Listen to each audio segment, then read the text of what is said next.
Do you struggle with getting up and down around the greens? Do you lose 2 to 3 shots around? Well, I have a few tips here that will help you take your score to the next level.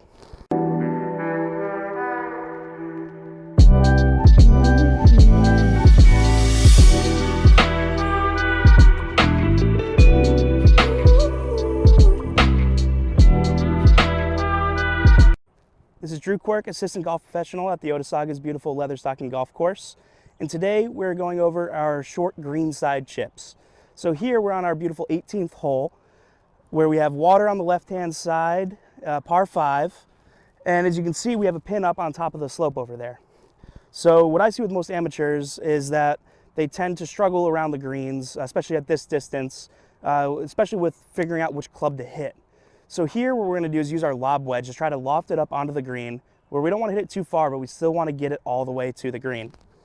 So the biggest thing I see with most amateurs is they have their weight back to try to get the club lofted in the air, which brings our low point behind us and towards our back leg. So it kind of defeats the purpose of trying to loft the ball up in the air.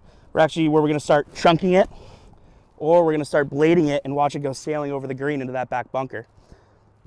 So one huge key that I like to give all of my students, something I practice all the time, some of my ladies clinics coined this the Flamingo Drill.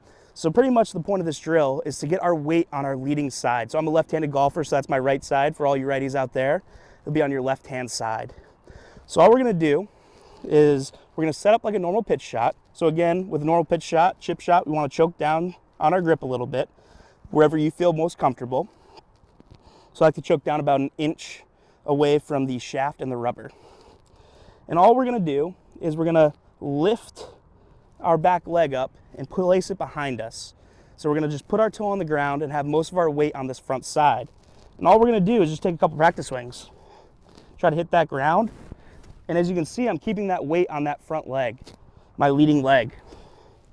Then if you practice that a few times, what you can do, the next step is going to be to lift your leg up completely. So now all of our weight is balanced on our front leg. That'll look something like this. All right, so now I'm gonna hit a couple shots here where I'm gonna just balance on my front leg with my weight all on the front side here. So again, it's just a nice, easy motion. So good, that one got right up the hill. Just what we're looking for.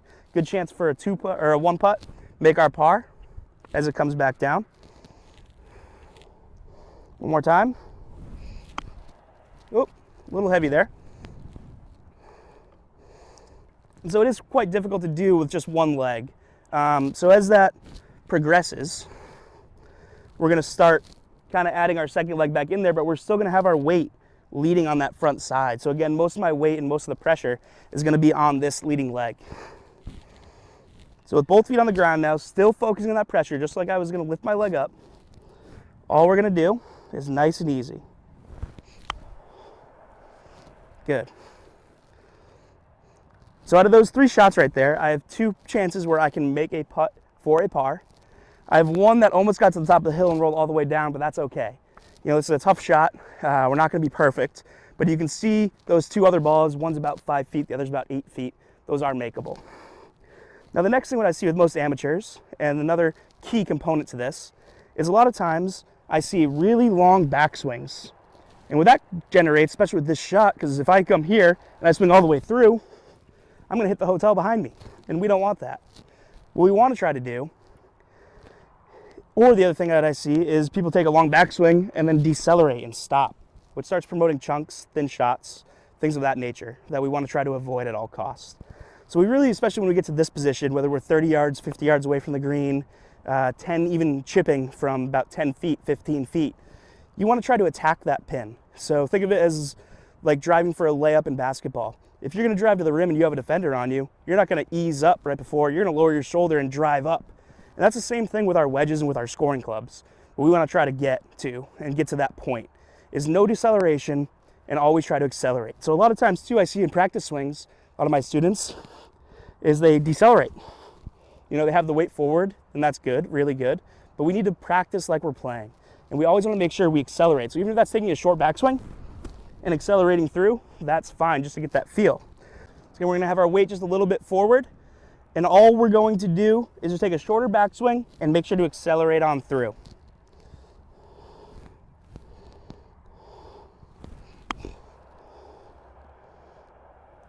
See that one rolled up nice there? Really short backswing, but I accelerated that follow through to create good contact. So we're not gonna hit it perfect all the time, but if we can keep accelerating to hit that golf ball, we'll be able to hit it much cleaner than we normally do.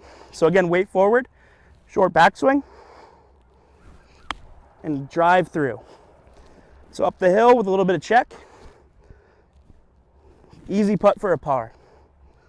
And same thing, one last time, see if I can make it here.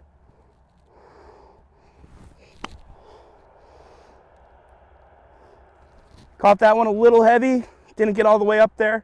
But again, without that hill there, those are 3 great shots. So what I want you to do is challenge yourself. And when we get to this point around the green, when we ever have a wedge in our hand, think of a wedge as a scoring club. And I want you to keep track of your scores from when you have a wedge in your hand. So whether that's your goal is to get it up and down every time, that would be 2 strokes. Get it up in 2 putt, that's 3 strokes. You know, start with 3 and then create a game plan for yourself. So on your next round, keep track of your strokes as soon as you have that scoring club, that wedge in your hand, and then figure out what your score is for par. So short game is going to be a huge part of lowering our scores. Hopefully you enjoyed today's video and stick around for the next one.